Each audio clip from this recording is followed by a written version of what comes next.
Mafia's high table. His legend was terrifying. He both intimidated and cajoled. He thought that everything could be fixed, and I believe it could. In those days, you could. I believe that you could commit murder in this city, and if you knew the right person and you had the right amount of money, you could walk away from it. To Sam Giancana, the great and the good were puppets. He owned them, so he despised them. They were worse than criminals because they were hypocrites. He understood, or thought he did, the nature of power. And it gave him a godlike feeling. He knew what the public didn't. There were no white hats or black hats, good men or bad men. There were just men. And men you couldn't buy, you killed. Union official Joe Longmire was horribly injured by a car bomb. He thinks the bomb was planted on the direct orders of Giancana. The nuts and bolts were as familiar to him as a plate of spaghetti. He thrived on hearing stories of people who were tortured and what their last words were and that kind of material. Yeah, he loved it. The Mafia threatened union leaders. Give us control or die. Straightforward, no questions. If you didn't get the message, then what happens is the union official's body winds up in the trunk of his car, and it only takes 2 or 3 of those examples, and people take guys like Sam Giancana seriously. Transport unions were best for Giancana. He could squeeze businesses by cutting their supplies. He could pretty much shut down a city the size of Chicago. Unions were Giancana's path to real national power.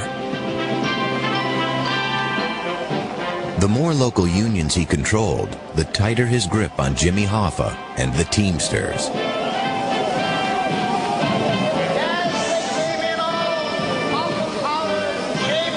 If you think of a pumpkin pie, Jimmy Hoffa was a pumpkin pie that was cut into 8 or 10 pieces, and Sam Giancana had one of those 8 or 10 pieces. The Teamsters Pension Fund, controlled by Hoffa, became a piggy bank for Giancana. Hoffa did, in fact, authorize the Central States Teamsters Pension Fund to give representatives of Sam Giancana literally hundreds of millions of dollars to build casinos in Las Vegas. Now the undisputed head of the Chicago Mafia, Sam Giancana's empire stretched hundreds of thousands of square miles to Las Vegas and the Pacific. He wanted to control the world. Literally. Yes. Giancana reveled in his own legend. He possessed an intoxicating combination of money and absolute fatal power. He was magnetic. I thought he was special. His frail Italian wife, who'd never strayed and never dared question him, had died.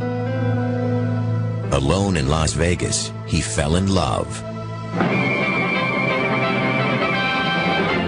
Be really refreshed. Phyllis McGuire, lead singer with the McGuire sisters, was America's sweetheart. King size Coke has more for you, get value, live refreshment too. King size. She dated Elvis Presley, but Sam Giancana was the real thing. King size Coke has more for you, get value, live refreshment too. He had a lot of charismatic personality. Yeah. And he wasn't flashy. It was just direct, and it was strength, and his eyes were, it's like they looked through you. The press was fascinated. She as pure as the driven snow. He evil incarnate. Wherever the sisters went, the gangster followed, from Vegas to London to Rome. When we were in Italy, he didn't want to go to Sicily. I don't know why, but he didn't want to go. Las Vegas was the mob's domain, and Giancana was one of its princes. The Chicago bosses, like the other big mafia families, had bought casinos with money from the Teamsters Pension Fund. J. Edgar Hoover could no longer pretend the mafia didn't exist, especially when police discovered its entire national leadership in a secret meeting in upstate New York. Much too late, Hoover acted. He sent fleets of G-men in suits and ties to fight the mafia. Agent Bill Romer was sent to Chicago to deal with the legendary Sam Giancana.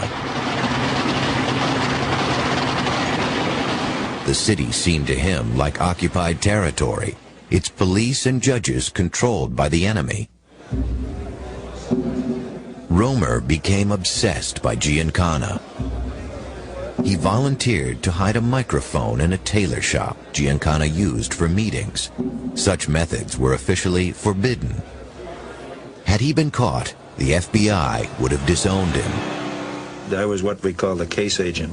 I had the ticket, the assignment card, and so I led the entry into the headquarters of the Chicago mob that very first time.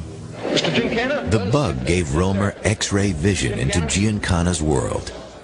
He inhabited a strange parallel universe that mimicked the straight world. It was highly organized with its own hierarchy and disciplines. Sometimes Giancana sounded efficient, managerial. Other times, almost insane.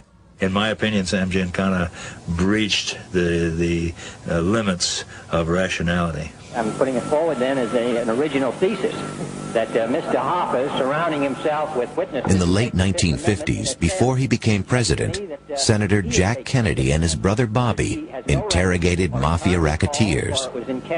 Sam Giancana, however, seemed unafraid. He was used to owning politicians, and the Kennedys, he thought, would be no different. Just bigger flies in his web. Joe Kennedy, the boy's father, was a veteran like himself of bootlegging days. Joe Kennedy made part of his fortune smuggling whiskey. In the late 1950s, Giancana claimed that at this hotel in Chicago, Joe Kennedy asked for his help. He wanted his son Jack to run for president. Could Giancana use his corrupt political power to swing the vote in Chicago or anywhere else? At that meeting, Joe Kennedy specifically told my uncle that if he does this for him and Jack Kennedy is elected, if he helps him get Jack Kennedy elected, that Sam Giancana will have the ear of the president, that they would be able to have business the way they really wanted it, that they could have the government off their back. Did you say that SOB, I'll break his back? Jack's brother Bobby Kennedy laid into mafia leaders and their union friends with messianic zeal. After these people testified before the... Tracked down in Las Vegas, Giancana was subpoenaed and torn in Kennedy, who would eventually become his mortal enemy. Would you tell us whether if you have opposition from anybody that you dispose of them by having them stuffed in a trunk? Is that what you do, Mr. Giancana? Decline to answer because I honestly believe my answer might tend to incriminate. Will you tell us anything about any of your operations, or you just giggle every time I ask you a question? Decline to answer because I honestly believe my answer might tend to incriminate me. I thought only little girls giggled, Mr. Giancana. Giancana seemed oddly unruffled. In the Las Vegas underworld, rumors of a behind-the-scenes deal with the Kennedys didn't surprise businessman Ed Becker. Because they were tied in. Joe Kennedy was tied in with the mob. Joe Kennedy had tied his sons into the world of Sam Giancana. By osmosis, yes. Giancana really imagined he owned the Kennedys. That's what we were led to believe. Who led you to believe that? Sam. We've got the Kennedys. They're in our pocket. We own them. What other guy could you rather have in your pocket but the president? Me, I thought it was a little ridiculous that but then again, hey, if this is possible, we got a hell of a thing going. Joe Kennedy understood the power of organized crime to mobilize votes and fix results. In New York, in the 1960 election year, he was reportedly seen lunching with a succession of top mobsters. FBI files record similar meetings. If he did seek the mob's help in the election of his son, Joe Kennedy made the most dangerous deal imaginable. Sure, because you're dealing with psychopathic people. Who believe that they are critical to your election. Absolutely. There's no free lunch in the mob. Just before the election, the Chicago wards he'd most thoroughly corrupted, Giancana sent out his soldiers to rustle up votes for Kennedy. We were told by Sam to go out there and get all the Italian people and the Irish and the Polacks and get their votes, tell them what the Kennedys could do for us, that we needed this guy in the office. I never let them know that it would help organized crime, but I just let them know that it would be good for them. So we went out there and we pushed for votes. We sent people out, all the old greaseballs and Polacks, we sent them all out there. We talked to people, and they all voted for Kennedy. The election was incredibly close. Nationally, Kennedy scraped in by 0.1%. He was ecstatic. He says, I got that man his vote. The state of Illinois was critical, and Kennedy won it by just 9,000 votes. Senator Kennedy will be the next president of the United States. Victory, Giancana believed, belonged to him. Whether Giancana actually tipped Kennedy's election is one of the imponderables of history. The point is, he thought he did. In Cuba, Fidel Castro had seized power, closed the casinos, and thrown out the mafia. Then the temper of the throng changed, and an ugly mob ranged the streets. Its prime targets the symbols of the overthrown regime. Giancana had lost millions. Giancana had reason to be confident in his relationship with the United States government. The CIA had invited him to take part in a bizarre plot to murder Fidel Castro. The mafia were the fall guys. If the operation was discovered, they, not the government, would take the blame. The prize, the return of their Cuban casinos. The idea was put to Johnny Rosselli, Giancana's man in Hollywood, by a CIA contact. He thought I was kidding, at first. Then he became stupefied. And after a few more drinks, he knew I was telling the truth. At a meeting in Miami, Rosselli and his boss, Sam Giancana, agreed to kill Castro. I became convinced very early on that both Rosselli and Giancana were doing this as good Americans.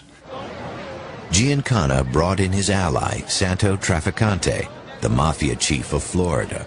Secretly, Trafficante thought the whole thing was crazy, but hoped to squeeze money out of the CIA. Panicked by Castro's communist ties, the CIA's Health Alteration Committee came up with lethal viruses and poison, so the mafia could kill him without a trace. They had exploding cigars and chemicals to make his beard fall out. They convinced me that we were involved in a just war. It was imperative that Castro be eliminated. Giancana and his CIA friends stayed at the Fontainebleau Hotel in Miami Beach. They had caviar flown in daily. I was putting